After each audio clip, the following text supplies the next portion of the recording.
Nesse vídeo eu vou mostrar em detalhes como é que funciona o código daquele programa que eu utilizei para medir o meu tempo de reação.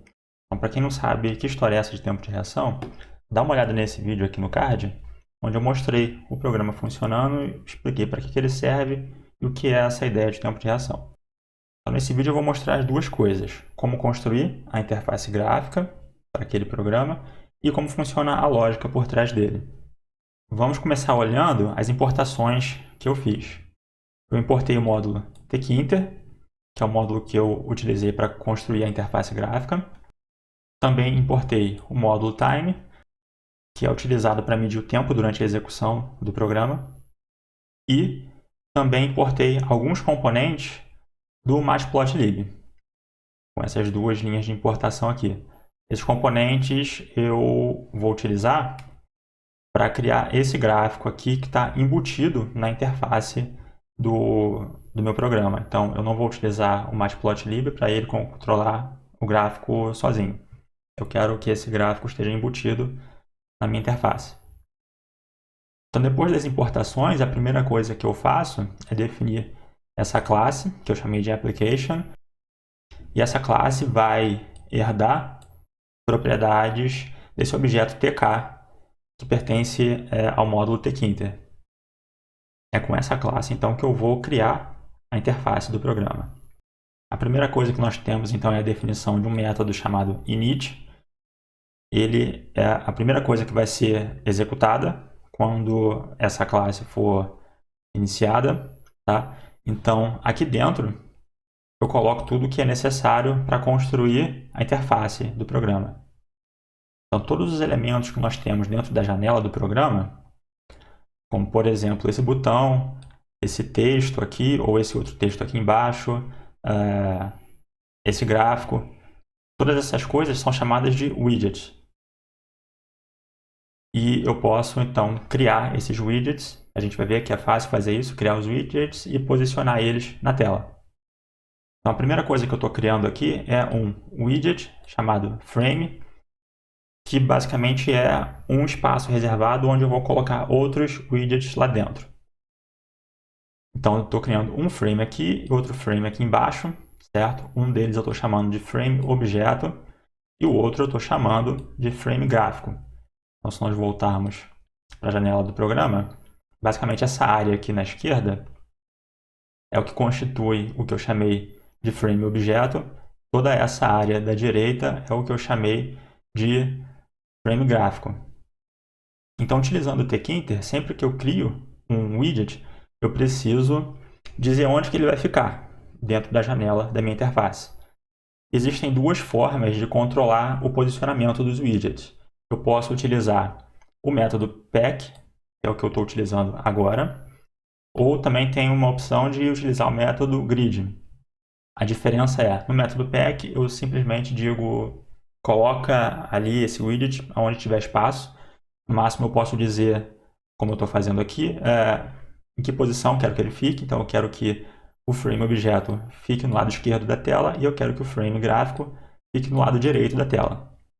Por outro lado, se eu utilizar o método grid, eu vou basicamente criar uma estrutura de linhas e colunas dentro da interface e eu vou ter que informar que linha e coluna que eu quero que aquele widget seja posicionado. Então, depois de criar esses dois frames, eu estou chamando aqui essas duas funções que eu chamei de init frame objeto e init frame gráfico. Eu gosto sempre de fazer isso. Primeiro crio esses frames básicos, depois crio outras funções para criar os widgets dentro desses frames. É só que eu acho que o código fica mais organizado dessa forma, certo? Então, o que eu estou fazendo aqui, vamos dar uma olhada lá nessa função init frame objeto. Ela está aqui embaixo. Lembrando que o frame objeto é basicamente essa metade esquerda da minha interface. Então, nessa função init frame objeto, eu vou criar esses widgets que estão aqui nesse lado. E os widgets que eu tenho aqui são um label, que contém esse texto aqui, certo? Um botão. Em seguida, nessa área aqui, isso é um canvas, é uma região onde eu posso desenhar formas geométricas dentro dela. E aqui embaixo eu tenho, por fim, um outro label, certo? Então vamos dar uma olhada aqui no código. Eu tenho aqui o primeiro label, certo? Eu estou dizendo aonde que esse label vai ficar. Ele vai ficar dentro do frame objeto. Esse label, o texto dele vai estar associado a essa variável countdown, e essa variável eu defini ela aqui em cima, tá? Então é uma variável inteira, uma variável tipo int var, uma variável que é definida dentro do módulo tkinter. E para esse label eu também defini o tipo de fonte, que eu quero que aquele texto seja exibido. E por último, eu utilizei o método pack para posicionar esse label dentro do frame.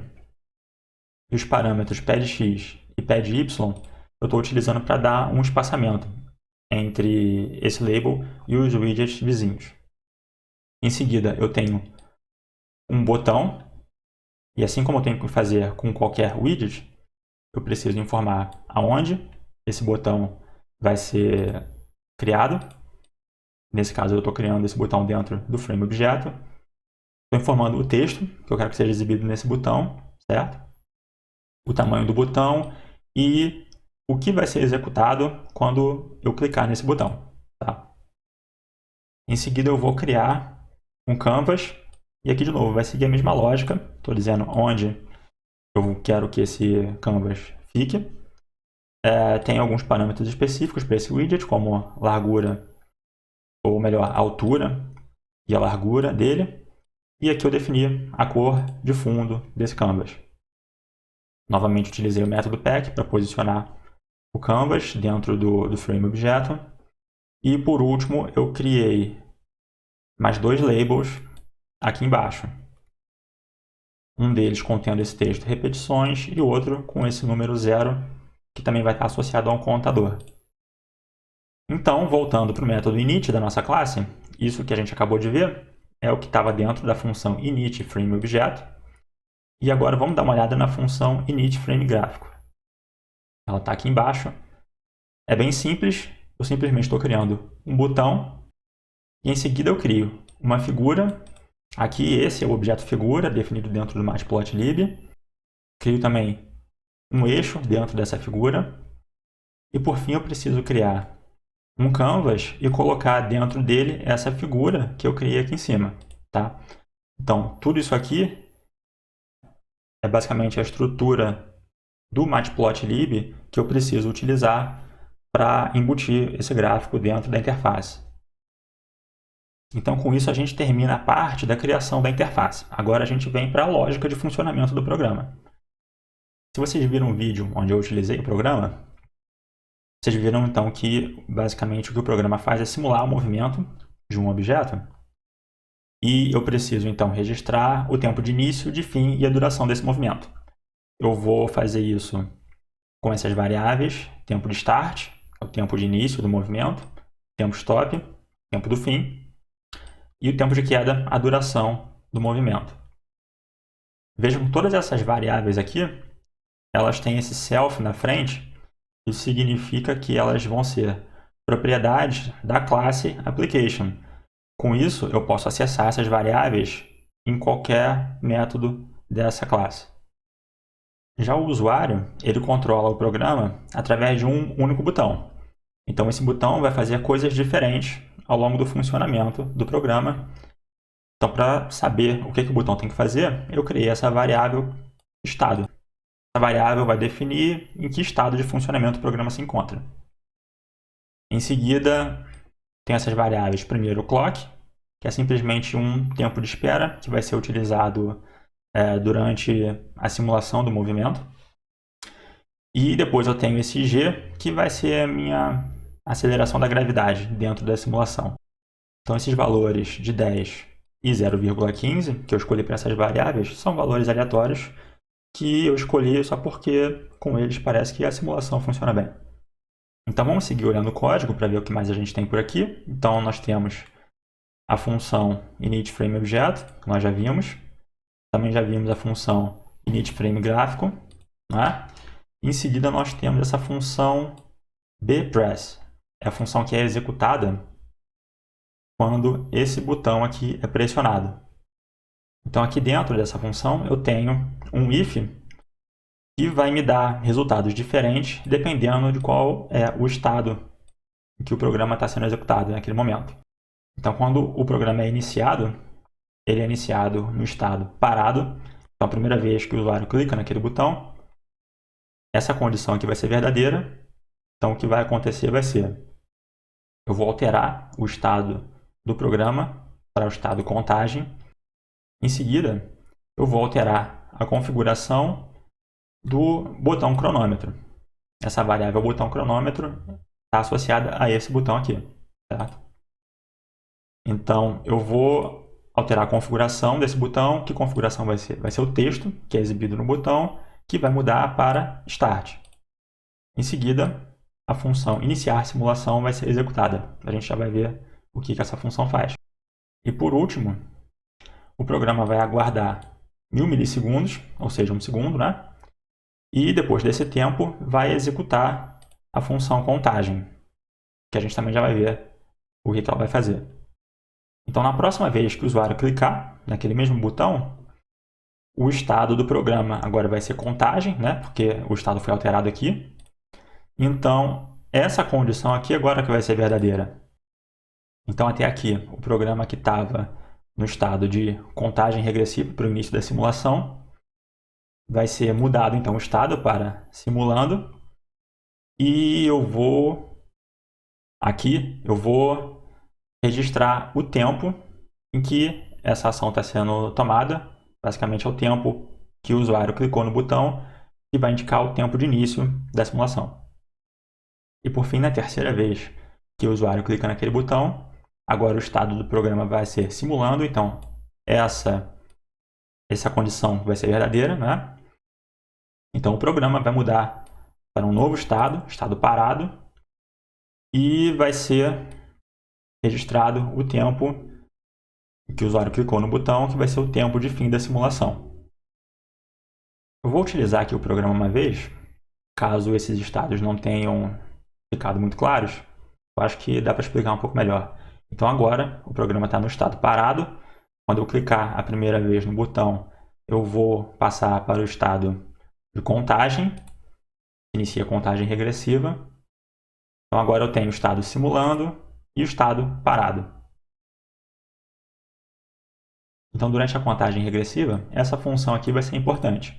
O que ela faz é basicamente atualizar esse contador aqui a cada 1 segundo.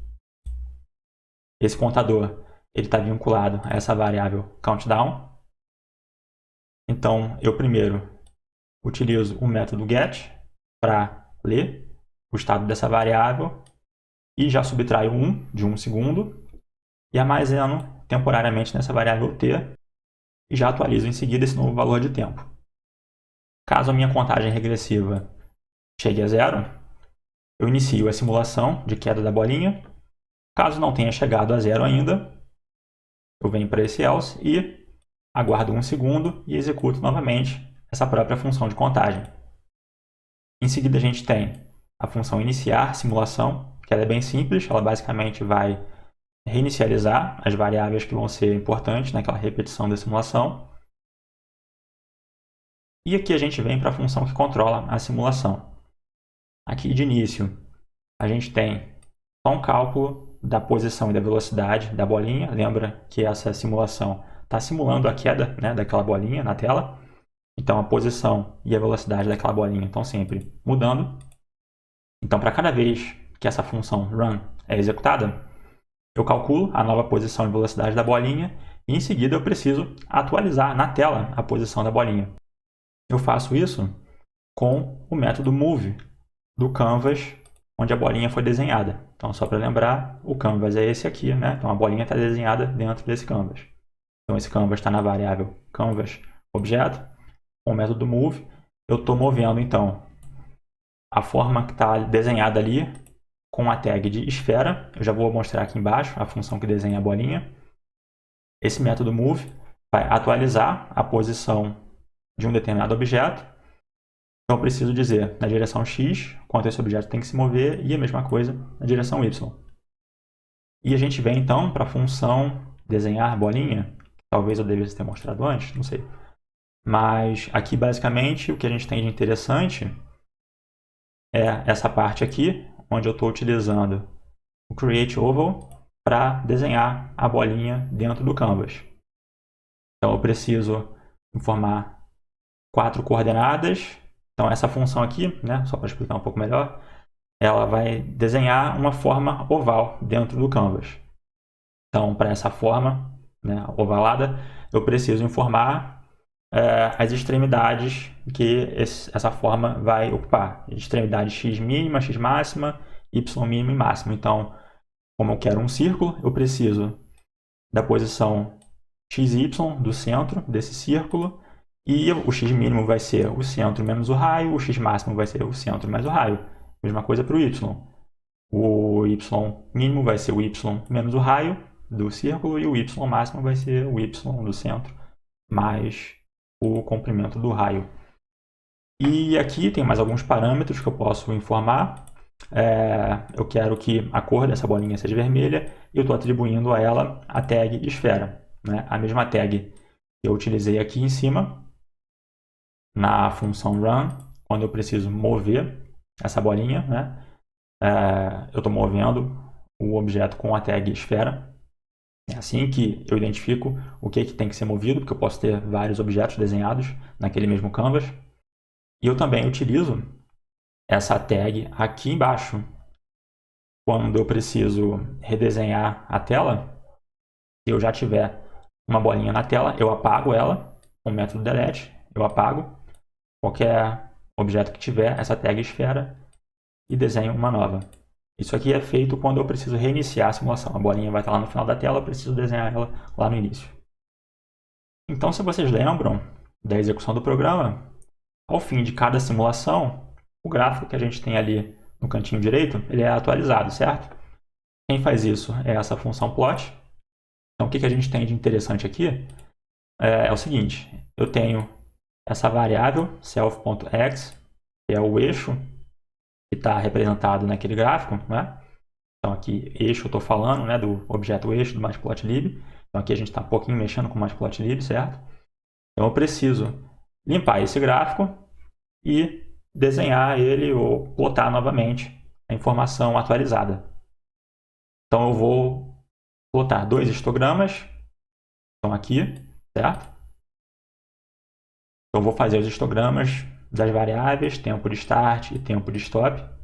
Então, o início e o fim do movimento, da simulação, do movimento da bolinha. E eu estou desenhando também 2 linhas verticais indicando o tempo exato de início e fim do movimento. Por último, e aqui que é interessante, quando eu ploto esses gráficos aqui em cima da minha variável eixo, esses gráficos não são atualizados na tela. Lembrando que aqui eu não tenho o matplotlib controlando, né, o meu gráfico de forma automática. Então eu preciso informar. Eu quero agora que atualize o gráfico na tela. Então eu faço isso com o método draw do canvas onde está localizado o gráfico. Então é esse canvas aqui, certo? E por fim, o último método que nós temos dentro dessa classe é um método que é utilizado para exportar os dados que são exibidos ali no gráfico. Também é uma coisa bem simples. Eu simplesmente estou abrindo um arquivo de texto, modo de escrita, e estou escrevendo dentro desse arquivo toda a informação contida nas variáveis tempo start, tempo stop e tempo de queda. E para finalizar, a gente tem essas últimas 4 linhas de código aqui. Então, tudo isso que a gente viu para cima era a definição daquela classe que contém tanto a interface gráfica do programa quanto a lógica de funcionamento dele. Então, esquecendo um pouquinho a classe, vou fazer aqui uma analogia com uma função normal. Quando a gente define uma função, a gente precisa em seguida chamar aquela função. Só quando a gente faz essa chamada que a função vai ser executada, né? Então aqui é isso que eu estou fazendo. Eu estou chamando a classe application. Lembrando, vamos voltar lá em cima, a classe application é o nome de toda essa classe que eu acabei de mostrar. Então aqui eu estou criando uma instância dessa classe application com a variável app, e aqui na última linha eu estou basicamente falando mantém essa variável, essa classe aí sendo executada em um loop. E finalmente, nessas outras duas linhas de código aqui, eu tenho algumas configurações da aparência da janela. Então, primeiro, eu estou dizendo que eu não quero que a janela seja, que ela mude de tamanho, né? Então, a propriedade resizable eu estou colocando como falsa. Então, tem dois falsos aqui, porque um diz respeito à direção X, outra à direção Y, né? Eu não quero que a janela mude de tamanho em nenhuma das duas direções.